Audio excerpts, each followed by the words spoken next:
Hola, en este video se explicará el método indirecto para calcular el flujo de efectivo.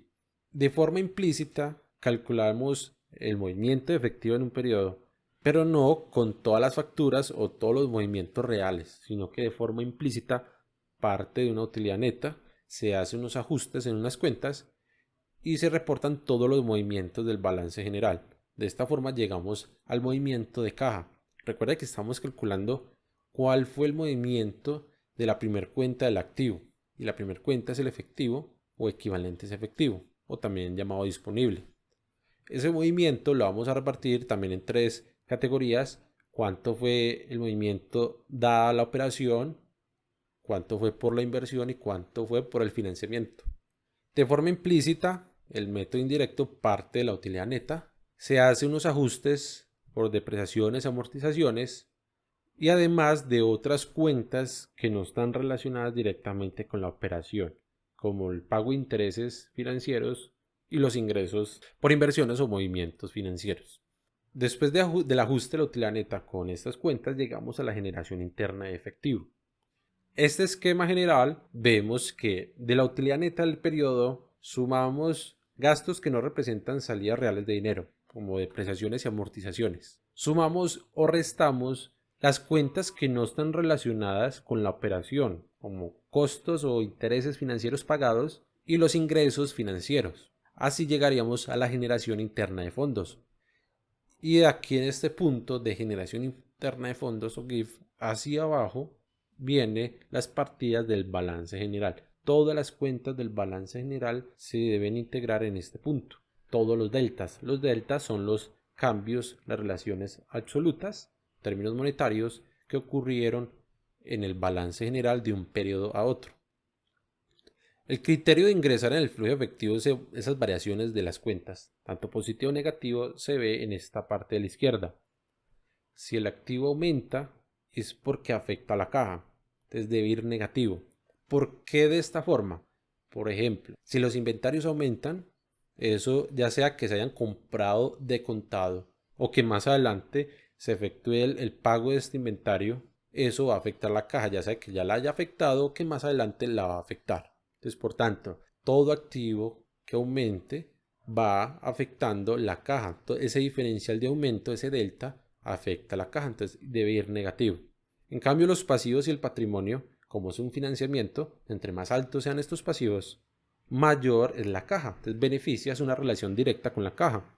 Por ejemplo, si de un periodo a otro aumenta los pasivos financieros, ingresó dinero a la caja de la empresa, entonces ese diferencial, ese delta, debe ir positivo. Si en el patrimonio aumenta alguna cuenta, por ejemplo, utilidades retenidas, aumenta la caja. A la larga, eso va a beneficiar la liquidez de la empresa porque esas utilidades no se han repartido, ese dinero no ha salido de la empresa, todavía sigue dentro de la empresa. En algún momento entrará en la caja, pasará por la caja. Con todos estos deltas del balance general, vamos a determinar, igual que en el método directo, cuál es el flujo de efectivo relacionado con las inversiones y cuál es el relacionado con el financiamiento. Se pueden meter todos los deltas y da el mismo resultado, pero si hacemos esta separación, esta clasificación es mucho mejor para análisis, para determinar la caja, cómo se ha movido en las inversiones y cómo se ha movido en el financiamiento. El resultado es el flujo efectivo neto, que es el movimiento actual de la caja. Si le sumamos la caja inicial, que es la caja del periodo anterior, la suma de estas dos cuentas es la caja actual.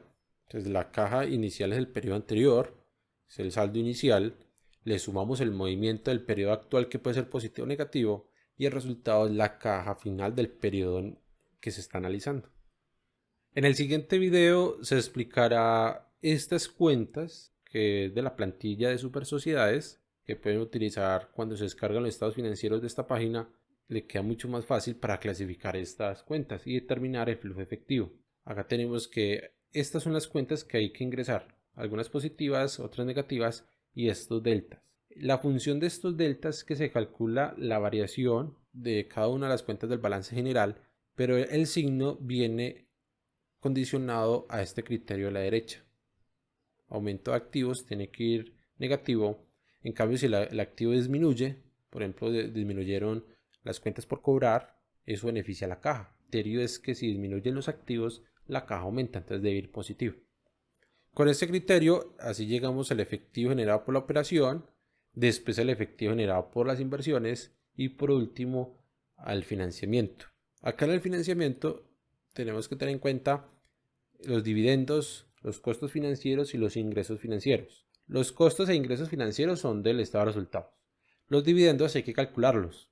Ya vamos a ver cómo se hace el tratamiento para esta cuenta.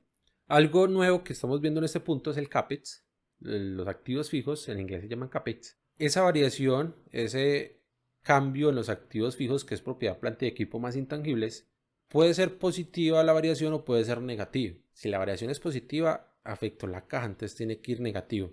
Aumento de activo disminuye la caja. Entonces hay una inversión en CAPEX o también puede ser una desinversión en CAPEX. De forma indirecta, que es este método que estamos utilizando, los activos fijos o el CAPEX, esa variación la vamos a hacer de la siguiente forma. Vamos a utilizar la propiedad planta y equipo del periodo anterior más el intangible del periodo anterior.